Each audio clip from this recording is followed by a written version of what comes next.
geeks. In this tutorial I'm going to show you how to recreate this Batman versus Superman look. Now, I'm not going to show you how to create the Batman side because I just uploaded a Batman tutorial showing you how you can do this, but I'm going to show you how to recreate the Superman side and also how to recreate the Batman versus Superman logo, which is right here on my chest. I want to say something real quick. I got a few comments saying that I should wear pasties, and I just don't feel comfortable wearing pasties because I feel like I'm still naked essentially. I know there's something covering my nipple, but I would feel really naked. At least with the bandeau top, like I feel a little bit more covered up, and I'm just not comfortable with that idea, and maybe I will eventually be, but not anytime soon. So I know about pasties, I'm not dumb, but I just prefer to use masking tape even if the look doesn't look as like finished, because honestly it would be nicer to have pasties because then I wouldn't have this line here and I wouldn't have the light reflecting on the masking tape, but I just feel more comfortable and I'm going to do what makes me feel comfortable. I'm not going to put videos where I just feel totally like uncomfortable putting them online. So I hope you guys enjoyed the tutorial. Please give it a thumbs up if you like it and subscribe to my YouTube channel so you'll be notified every single time I upload. With that being said, let's begin. So the first thing you're going to paint on is the Batman Superman logo. Now this is not a logo I came up with. This is like the logo they made for the movie to combine Batman and Superman. So you take a dark gray paint. You don't want to use black. If you use black, it's just going to be too dark and it will take away from all the detailing you're going to be doing on the Superman and Batman side. So you want to use a dark gray paint, and you use that to outline the bat. So next you're going to do is you're going to take a gray paint that is lighter than the one you used to outline the bat, and you start painting on the holes where the S is. So all the detailing to show that there is an S outline, because you don't straight up paint on an S, you just paint holes that kind of create the shape of an S. You're going to be using a lot of gray tones for this, and you use a lot of gray tones for the Batman look as well, and you need all these tones to create the dimension that you want, and so it doesn't look like a flat painting. So once you've done that, you take a lighter gray paint, lighter than the two colors you just used, and you start filling in the bat area. When you start to fill in the S area with the gray paint, you got to make sure you use two different tones of gray paint, one that's a little darker and one that's a little lighter, because that's how it looks, the logo. And it could just be the shading that's creating this, and that's my guess, but you want that shading because you want it to look really realistic. You don't want it to just look like kind of cheap. So yeah, when you're painting the center of the S, use two different tones of gray paint in that area. And you don't need a bunch of gray paints to do this look. You just need a white and black base paint, and then you can mix up together a bunch of different gray tones. Once you've got the gray base color painted on, you're going to take a red paint and apply that to the center of the S.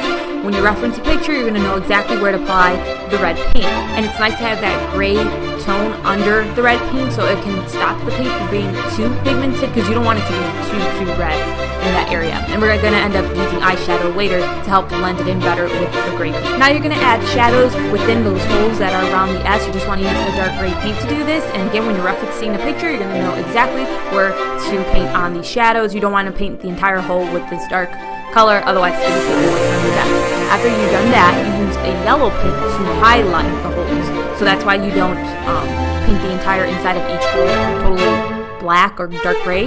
You want to use a yellow color to help highlight it, and that adds the depth that you need there to make it actually look like there's a hole. Then you're going to add a little bit of orange and red highlighting to the yellow highlight. And I'm going to keep saying this, but if you're staring at the picture, you'll see exactly what it is that you have to do. You're going to see the red, orange, and yellow tones I'm talking about. You're going to see the red that's in the middle of the S. You're going to see exactly what it is that you have to do. So I won't say that anymore. Just remember to look at the picture. I started to highlight around the bat, so I used a light gray paint to highlight just the edges of the bat, and then I used a white paint to highlight the very outer edges of the bat to make it look more lifted and help the holes that are around the S look a little bit deeper. Before I did the main highlighting and shading to the S, I decided I wanted the bat to look a little bit more texturized. So what I did was I used cream paints to do this. I used a red one and I applied that right over the red paint, and then I used a dark gray and a light gray cream paint and applied that around the edges of the bat. And I just ripped a cosmetic sponge in half and pounced those colors onto the bat, and that gives the texture I need for this look. Now is when you're going to use a black paint, and you can use that to create shadows within the holes. So you apply the paint between the yellow highlight and then the shadow you created with the gray paints. And this is why you don't want to use black paint as the base color for your bat, because if you do that, it's not going to create any depth. The black paint within there is going to look just like the bat, and then it just takes away from all the depth. Apply some black paint below the bat to create a shadow. You can now use a white paint to start highlighting around the S and the holes. Highlight around each hole to create a lot of depth, and in the center of the S you can start adding some details there. When I paint my looks, I like to make them look a little bit more realistic. I do not want this logo to be just, gray paint and black paint and yellow paint. It's just gonna look like a comic book version of it. I didn't want that. I wanted it to look the way it does in the picture, so that's why there's so many steps to create the perfect logo. Got 3 more things I want to show you for the logo, and then we can move on to the rest of the suit. First thing is you're gonna take a black eyeshadow and you're gonna shade around the bat here and there, and this is just gonna add a lot of dimension to it. And you'll see once I start shading just how much more dimension it adds to the entire logo. Then use a red eyeshadow to create a more seamless gradient between the red paint and gray paint. Final thing I did was take that light gray cream paint that I used to give texture to the outside of the bat, and I apply that to the main holes that are in the S, so the top and bottom holes, just to the center of it, and it adds a lot of depth there, like a lot. It's like the cherry on top for the look. Now we can move on to the rest of Superman's suit. For the base color of Superman's suit, you're going to want to mix together a dark denim blue color. You don't want to use like the classic blue color that a suit normally is. In the promo pictures I've been looking at, it looks like a darker blue. I mean, it could very well be that classic blue, but like I said, the promo pictures, it looks darker to me, and I rather go from what I see in the promo pictures than what I don't know. You know, like just kind of guessing, oh yeah, it's the classic blue, I'm just going to go with the darker blue. Anyways, you're going to do most of the highlighting and shading before you do the detailing, just because you can't do it after you do the detailing. So mix together a lighter blue color and use that to highlight around the suit. You use that color to paint on the fabric that is around the cape. That area is lighter than the base color of the suit. Once you've done that, you can go ahead and paint the cape red. Now, if you want to make it look like the cape is lying over your shoulder, you don't paint your entire arm blue. Keep that area blank so that you can paint it red. So it looks like there's cape that is actually lying over your shoulder.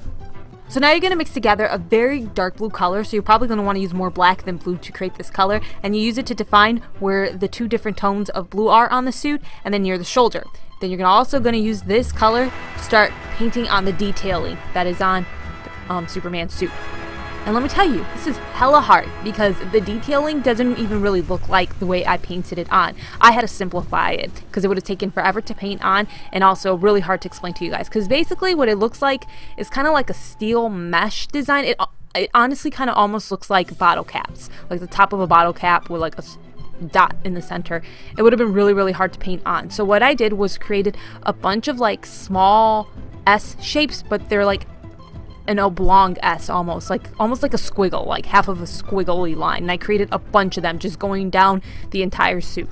It's not exactly like the design that is on his suit, but it does give that texture. It creates a texture to the suit rather than it's just like a blue suit and that's it. Once I've done that, I use a white paint to highlight randomly around those S shapes. I didn't use just white paint to highlight on the suit. I also used a white cream paint and a circular brush and just dab that onto the suit. So it create a nice soft highlight rather than a harsh highlight with the white paint. I also highlighted the cape with that white cream paint. Now you want to take a black eyeshadow and use that to shade. You're going to shade under your muscles to help them look more muscular. Doesn't matter what I do, I'm not going to have the body of Superman even after shading, but I can make myself look a little bit more muscular if I shade. And then you also take that black eyeshadow and use it to create wrinkles on top of the cape, and you want to create a shadow in the inner corner of the cape because the cape is like sewn inside of the suit, so when you create that shadow there, it helps it look like that, like it's going inside of the suit. You're going to use the black eyeshadow to shade below the bat. Now I used a flat, medium-sized eyeshadow brush, and I wish I would have used one that was a little bit more detailed, because if you're using masking tape like I did, once you apply any makeup to that masking tape, you can't remove it. It is way too hard to blend out. Once it's there, it's there. So you really can't mess up where the masking tape is, and I kind of created the shadow too big, and I wanted to blend it out, and I had a really hard time blending it out. So I just wish right off the bat I would have used something a little bit more fine and detailed so I could have created a smaller shadow. So that's it for the suit. Now the next part you might not even have to do. I just try to make myself look a little bit more manly by filling in my brows, and then I applied a foundation over my lips to cancel out the rosiness on my lips, and then I used a foundation darker than my natural skin tone to help my face look a little bit more squared shape.